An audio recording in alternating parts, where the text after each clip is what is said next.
Hi everyone and welcome to English for You. I'm Pat. And I'm Mike. And today we're going to be meeting a guy who's taking lessons in a particular sport. Mike is miming it now. It is swimming. You remember going swimming at school? Absolutely. Not so much at school. When I lived in Canada as a kid, we used to do it during the summertime. Of course, it's all ice before then. Waking up at 7 in the morning to go to the freezing cold swimming pool. Oh. But it was good fun. I really enjoyed my swimming classes. I remember doing them for many summers. Ended up on the swimming team for the local town.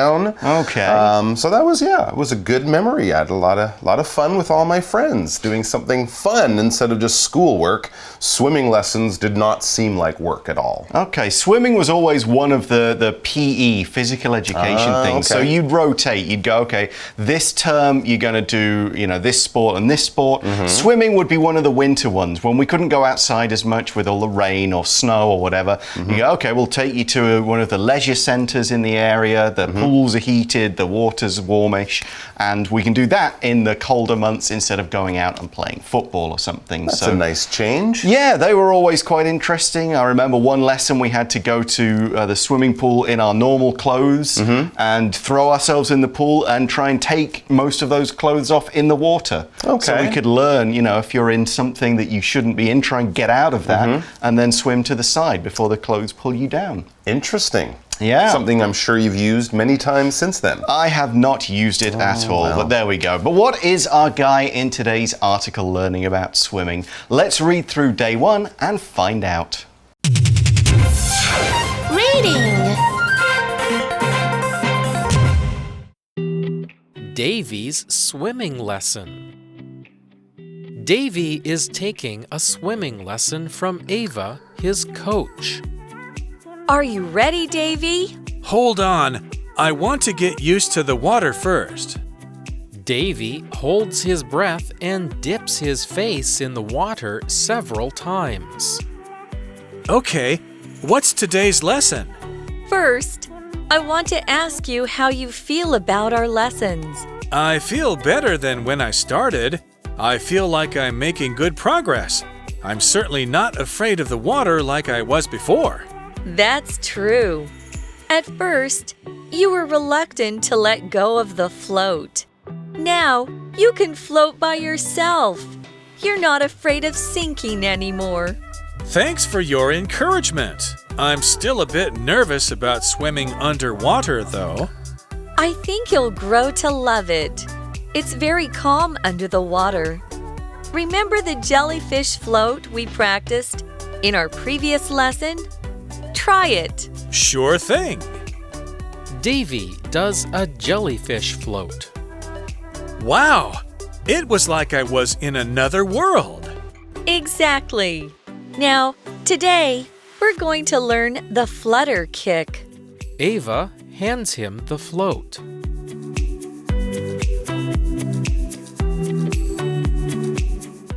So we start our article with a bit of description. This is mostly a conversation article. And it says, Davy is taking a swimming lesson from Ava, his coach. So she's just teaching him what to do, how to do it, and so on. So Davy obviously is the student, Ava is the coach, a teacher. We often use coach to talk about someone who's kind of a teacher, but more for sports or something like that. So then Ava begins the dialogue by asking Davy a question, and she asks, "Are you ready?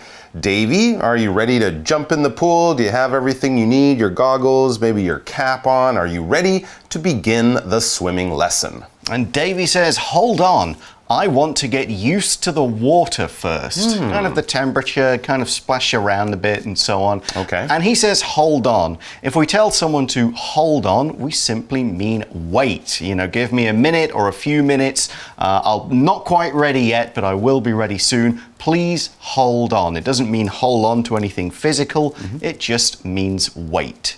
So what does Davy do? Well, Davy holds his breath and then he dips his face in the water several times. Okay. All right, so he's kind of getting used to the temperature of the water, you know, warming his body up a little bit. He holds his breath, he takes a big breath of air and then dips or puts his face into the water several times, but each time just for a moment, almost like he's washing his face or something like that. Yeah, breath is a very important word to know when talking about swimming, because a breath is basically that's a breath, a lungful of air. Obviously, when you talk, you'll take breaths every few words or at the end of a sentence. When you're singing, you have to take a breath at the end of a line so you have more air, more power to continue singing.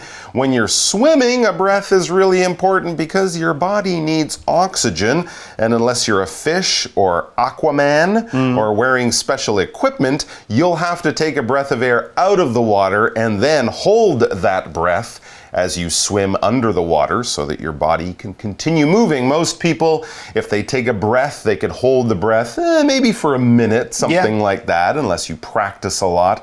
But basically, a breath is a lungful of air. A small breath would be just if you're saying something. A big breath would be if you're going to swim underwater for a few meters or something like that. Let's take a look at the example sentence. Malcolm stopped singing to take a breath. Yeah, sometimes when you're singing a song, a fast song or something, it's hard to find a spot to stop singing and take a breath. Okay, let's find out what he does after he takes that breath.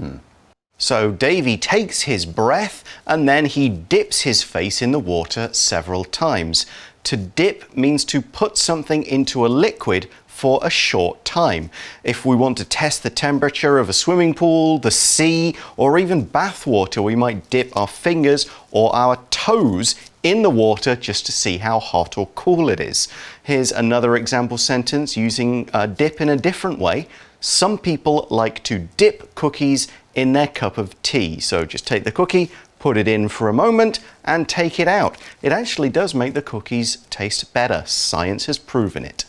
So Davy does that. He gets himself kind of wet, gets his face and hair wet. It's like, right, now I feel comfortable in the water. There you go. So it's time to begin the lesson, and Davy says, okay, to kind of show Ava, the coach, that he's ready. And then his question is sort of, what are we doing today? What's today's lesson? What will we learn in our lesson or class today? But Ava's just going to take a moment before she starts, maybe to let Davy float a bit, keep getting used to being in the water, getting his arms and legs moving. She says, first, I want to ask you how you feel about our lessons. You know, how's things going? What do you think about our progress and so on? Okay, so she's asking Davy's opinion, what he thinks. Is he happy with the lessons? How does he feel it's all going? A good teacher will often ask a student if they're learning the right things, if they feel that they're learning at the right speed and stuff like that. So Davy says, I feel better than when I started. Okay, so he feels he's improved. He's learned some skills and techniques that will make him a better swimmer, which is great. That's why they're there. And then he says, I feel like I'm making good progress. Basically the same kind of thing. I'm learning at a good rate. I don't feel like it's too much to learn or too much to be comfortable with. In other words, he sounds pretty happy with the classes so far. Yep, and he adds, I'm certainly not afraid of the water like I was before. It's a good point. Maybe the first swimming lesson you go, like, oh, I might drown, I might sink, I can't move very well, I'm just splashing, I feel like I can't breathe. You would be afraid of the water. Now he's a lot more comfortable, he's not scared. Good. That's especially true, I guess, for adults. They might be a little more scared of the water. Maybe they had a bad experience. Most kids are just ready to jump in. Yeah, get in there. They don't have too much fear, but, you know, Davy's feeling very comfortable. So Ava says, that's true. So she kind of agrees. Yes, she's noticed that he's more comfortable to go in the water. And then she kind of gives an example. At first, when they began the classes a few weeks or months ago or whatever. She says, at first, you were reluctant to let go of the float. All right, so he was nervous. He was kind of uncomfortable and unsure in the water. And in those first classes, he was reluctant to let go of the float. That would be the sort of thing that floats on the top of the water. You can hold on to it if you get tired. Sort of junior swimmers, beginner swimmers might hold on to it to practice their kicking because they're not totally comfortable. And at the beginning, I guess he was holding on to that thing. I don't want to let go. I'm afraid I'm going to, sink down like a rock and get in trouble. He was reluctant to let go of that float. Reluctant is an adjective. Basically, it means you're like, I'm not sure about this. You're not totally 100% ready to go and enthusiastic. You have some worries, you have some fears. There are things you don't quite know or want more information about. So if you're reluctant, it doesn't mean you're going to say no, but you're not ready to say yes right now. You need to get a little more help to get over to going, okay, let's do this. For example, Naomi was reluctant to try ice skating for the first time. Yeah, if you've never been on ice, it can be kind of scary. It's very slippery. You're afraid what happens if you fall. You could hurt yourself. So swimming, skating, two things that people might be a little bit reluctant to try the first time they do it. Yeah, and what Davy was reluctant to do was let go of the float. To let go of something means to stop holding that thing. Maybe if you're in a crowded department store, if you're a kid with your mum, she would say, don't let go of my hand. Don't stop holding my hand because we might get separated. You might get lost. So he was holding on to this thing and saying, no, I'm not going to go and swim by myself. I need to keep hold of this. And this, in case, is a float. Yeah, we kind of mentioned this before. It's usually made of some kind of plastic or hard foam. It could be a board, a kickboard that you can kind of push through the water as if it's sort of the bottom of a boat or something like that. Sometimes they have longer ones that look like a noodle. They often call that a pool noodle or a swimming noodle. These are things that people can use when they're learning how to swim or when they're kind of working out in the water. It can help to keep you up so your body doesn't have to work so hard. If you're practicing your kicking, you can hold on to the float and then your legs get the workout. Your upper body doesn't have to work so hard to keep you up. The float is doing that job for you. So a useful thing to have around for swimming lessons. And Ava says, now you, meaning Davy, can float by yourself. Fabulous. So here's a look at the verb form of the word float.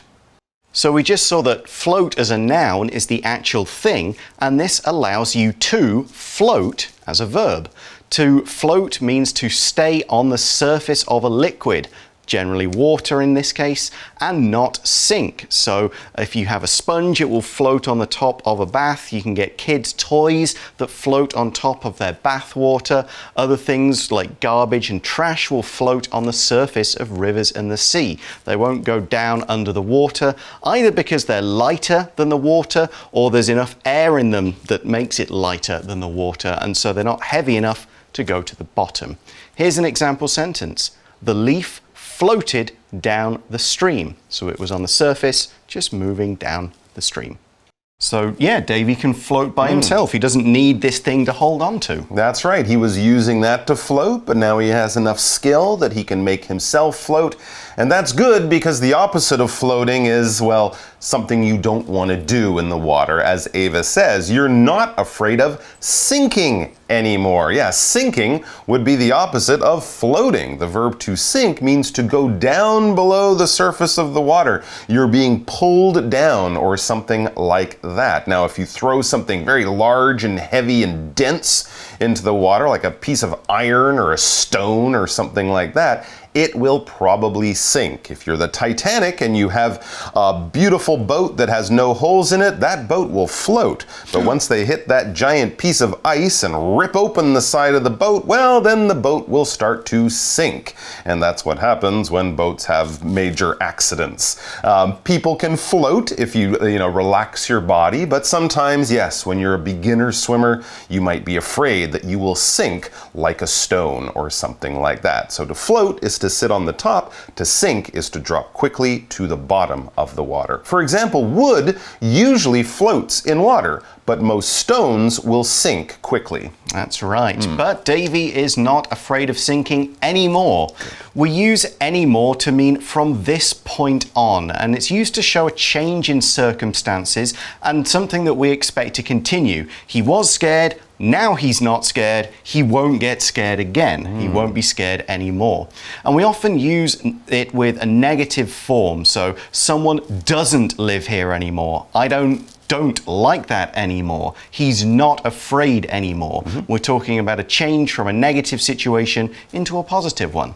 All right, so he's not afraid of sinking anymore. He has all the skills he needs to float. And so Davy thanks Ava, his coach, for teaching him so well and giving him these new skills and the new confidence he has in the water. He says, thanks for your encouragement. Yeah, sure, coaches, teachers, parents, our friends, these people will give us encouragement. This noun basically means words or actions that give you confidence to do something. If someone says, you can do it, or jayo, or go, go, go, or we believe in you, or you're the best, they're giving you encouragement. They're giving you words that will lift your spirits, give you confidence, and make you feel like you can do it. You can be the best person that you can be, or win the race, or do well on the test, or whatever you're doing that is a little difficult. Getting encouragement for others will give you a little bit more energy. For example, the coach likes to give her players lots of encouragement. She believes in the players, and even if they lose a game, she thinks they're going to win the next one, and she'll tell them all about that. So Davy is very happy to hear these words, but he does admit something and says, I'm still a bit nervous about swimming underwater, though. So underwater, just all one word, it just means under the water. We can use it to be an adjective or an adverb, so swim underwater. Underwater is an adverb. So what he means is he doesn't like to go completely under, down to the bottom and swim without any air around him at all. And it is a bit more difficult and it is a bit scarier. Absolutely. Plus, you can't really see underwater. Right. I think that's another thing that makes it scary. But Ava is giving him some encouragement here. She says, I think you'll grow to love it. So she kind of thinks, yeah, maybe it's a little scary still for you to swim underwater, but in the future, if you practice a bit more, after a few more lessons, you'll grow to love it. Let's hope so. We're going to cut here for our Grow to Love It introduction. We're going to grow to learn something, hopefully. Okay, if you grow to do something, this means you're going to slowly start to do something. And we often talk about this, about things that we have feelings for. You might grow to love something. At first, you're like, I'm not sure about this. But then as you try it more, you're going to start to enjoy it more and learn more about it. And that will make it more fun. You will grow to enjoy it, grow to love it, grow to appreciate something, grow to kind of learn how good it is and how important it is. And on the other side, I guess you could grow to hate things. You know, you're reading a certain type of book and you always read that type of book. And after a couple of years, you're like, I don't like this type of book anymore. I don't like that kind of movie anymore. I loved them at the beginning, but something changed over time. You changed over time. Your feelings about this thing changed over time, either in a good way, grow to love something, or grow to not like something, grow to hate something. They can change in a not so good way. But to grow to do something is to gradually start to do it or gradually change over time. So Ava talks to Davy about being under the water and says it's very calm under the water. Then she says, remember the jellyfish float we practiced in our previous lesson? Well, a jellyfish float, sometimes called a dead man float, is, well, for a start, it's float being used as a noun, but it's a swimming technique. And in this case, it's a floating technique. There are a couple of ways to do it, but basically you float a bit like a jellyfish. Your face is face down in the water. Your arms are hanging down as well. You hold your knees up to your stomach. You take a deep breath before you do it and then let it out slowly. And it lets people stay in the water for a long time without using a lot of energy, and it helps learners get used to the water. Interesting. So you're getting used to having your face in the water and not touching the bottom of the pool. Right. So these are the two things that can be a bit scary for beginners. So Ava encourages Davy. She says, try it. Give it a try. Why not try it out, see how it goes? So Davy does. And he says, sure thing, before he does. Sure thing is just a phrase used to mean, okay, of course, sure. And it's just used to show agreement or that you're going to do that thing. All right, then Davy does a jellyfish float. So he takes a deep breath, he puts his head in the water, sticks his arms out, pulls his legs up a bit, and you can kind of imagine him there just floating on the surface of the water, a few bubbles maybe coming out of his nose as he breathes out that breath of air he took. And then after a few seconds, maybe 10, 20, 30 seconds, he pops his head up, puts his feet down, and says to Ava, wow, it was like I was in another world. Yeah, it gets very quiet. You just sort of hear the sound of the water. It's kind of very relaxing in a way, and maybe almost like floating in space or something like that. And Ava then says, exactly. Now, today we're going to learn the Flutter Kick. Now, this is another swimming technique in which the swimmer makes small kicks from the ankles, not kicking from the hip or from the knee. It's just from the bottom of your legs. And this keeps your legs and body straight while your arms do the strokes that move the swimmer through the water. So you're not kicking for power, you're kicking kind of for stability on top. All right, so Ava hands him the float. Since he's not kicking so hard in this kind of exercise, he might need a bit of help keeping the rest of his body up. His legs aren't powering him through the water, so he needs that float to keep his head and upper body, a little bit out of the water so he's more comfortable and safe. And we'll see how he gets on in the day 2 of this lesson, but right now we're going to our For You chat question.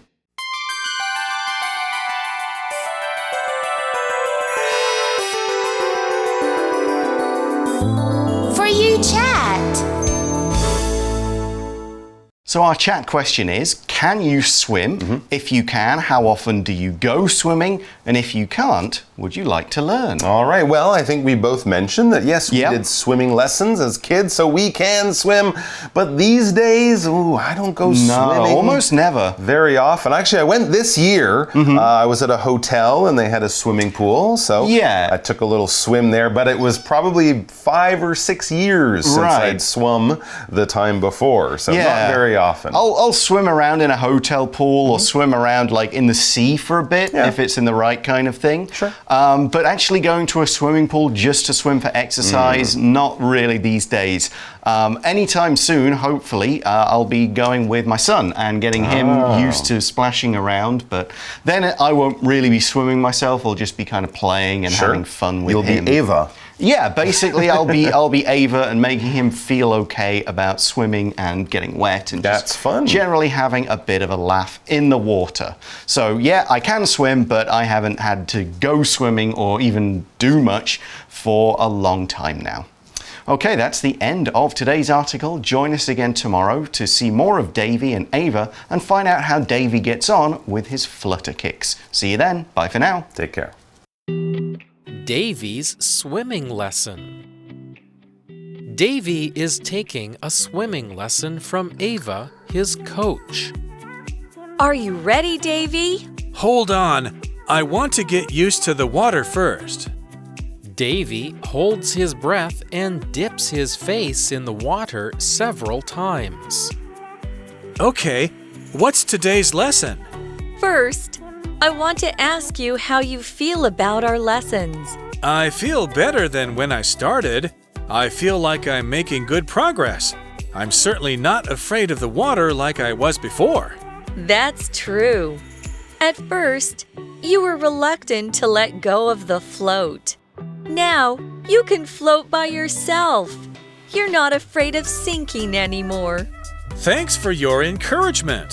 I'm still a bit nervous about swimming underwater, though. I think you'll grow to love it. It's very calm under the water. Remember the jellyfish float we practiced in our previous lesson? Try it. Sure thing. Davy does a jellyfish float. Wow! It was like I was in another world. Exactly. Now, today, we're going to learn the Flutter Kick.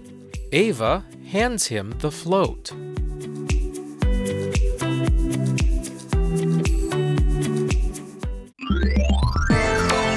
Vocabulary Review. Breath. Judy left the crowded room so she could get a breath of fresh air outside. Dip. Jill dipped her foot in the swimming pool to test the water before she jumped in. Reluctant. When the weather is cold outside, Eunice is always reluctant to get out of bed. Float. The little girl has a toy duck that floats on the surface of her bath water. Sink.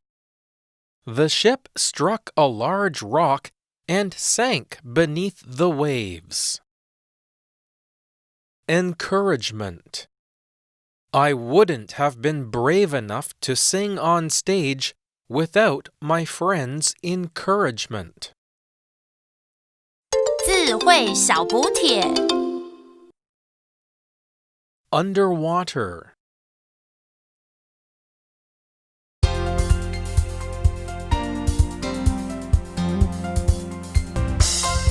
以上节目是由活用空中美语制作，活用空中美语杂志，请洽询全国各大书店。